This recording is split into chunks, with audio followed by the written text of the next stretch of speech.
This is Lindsay, and I'm here to tell you all about using Anchor.fm for student podcasting. If you haven't already signed up for your own free account, I would suggest doing so. That way you can test out and explore before you release the project and the platform to students. I've already logged in, and I've clicked on Create a New Episode up here in the right-hand corner. As you can see, that brings me to a canvas with the tools to the left and an episode builder to the right.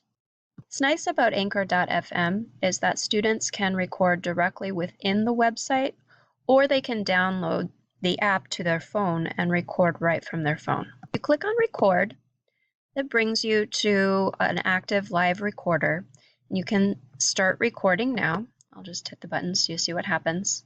Stop recording. That, once it gets done thinking, shows up as a sound file that is available to be used in the creation of the podcast episode. So you can see every segment that is recorded is off to the left. And in order to get it into the episode, you have to click on the plus button. If you hover, it says Add to Episode. So say I want to add this one. Once you click the plus, it shows up over here to the right. And from there, you can add all of the segments that you like, and you can drag and drop to reorder them, and you can add transitions. Another nice thing is you can click on the musical notes to add background music. So if I wanted to add background music to this segment, I could click on it. Maybe I want to match the tone. Maybe Dirt Bike Lovers. Hit apply. And then when that's done, you'll see little musical notes in the upper left-hand corner to indicate that there is a background soundtrack other than just the voice. So that's kind of a nice feature. Let's go back here. If you click on Messages, this isn't a feature that I'm able to use with my students due to my district's policy. Seems to be a cool feature though. You can click this button to share voice message link, and it copies it, and then you can send that to anyone who you would like to have a voice and a chance to speak in the podcast episode. It's kind of a way to do interviewing without the one-on-one back and forth. So they can leave voice messages, and you can kind of sort through them. They'll appear here under the Messages tab, and you could then add them by clicking the plus to the podcast episode. If you click on Library, this is a chance for you to curate reusable segments. So say you want your students to be recording multiple podcast episodes rather than just one. They could record an intro and an outro and get that perfect in the way that they want it and add it to the library. And that could be a consistent way to begin and end their podcast.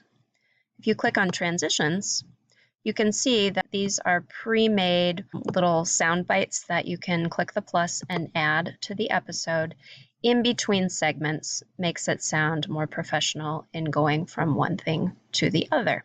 It is a give and take with Anchor.fm. It doesn't have fancy schmancy editing functionality, but it is really easy to use for students, especially those who might not be as familiar with technology and editing tools, and who might be a little bit nervous about the technology aspect of publishing a podcast. So that being said, there isn't a lot of second-by-second editing you can do here in terms of snipping things out and layering, but you can click on the three dots for additional options. And if you have a longer segment that you decide you want to split into multiple segments, you can click on that and decide where you want it split, and then you can save. This can be really nice if you decide that you want to break that up and then drag it to a different spot in the podcast.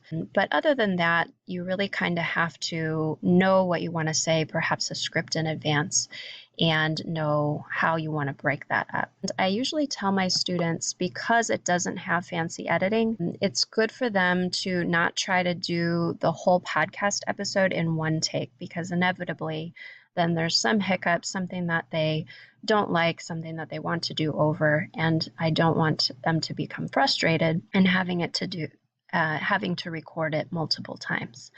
So I tell them, well, can you record in littler chunks, littler segments, maybe 2-3 minutes at a time, and then add all of those segments and then splice them together in the editor? That's a good way to go about it.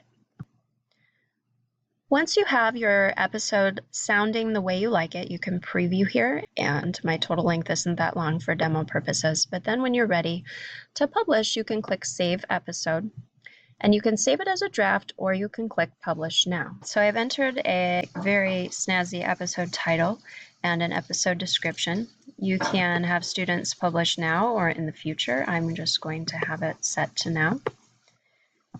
You can also scroll down to the bottom, and if they are recording multiple episodes, they can give it an episode number. And they can also give a sense of style and branding to their podcast by uploading new episode art. I'll drop a link in the description to an article that describes how to use Canva to create a nice clean cover for a podcast episode. So that's something fun that students can do.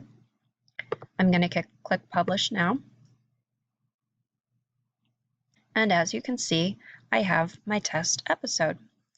This is kind of where they would come to edit the audio. They could click Edit again, and they can copy the link to share it with you. In terms of getting the podcast episode to you, the way that I found to be the most successful is to make a Google form and share that form with students and include questions, just 3 basic questions: first and last name, class period, and the copied link that they got when they clicked copy URL.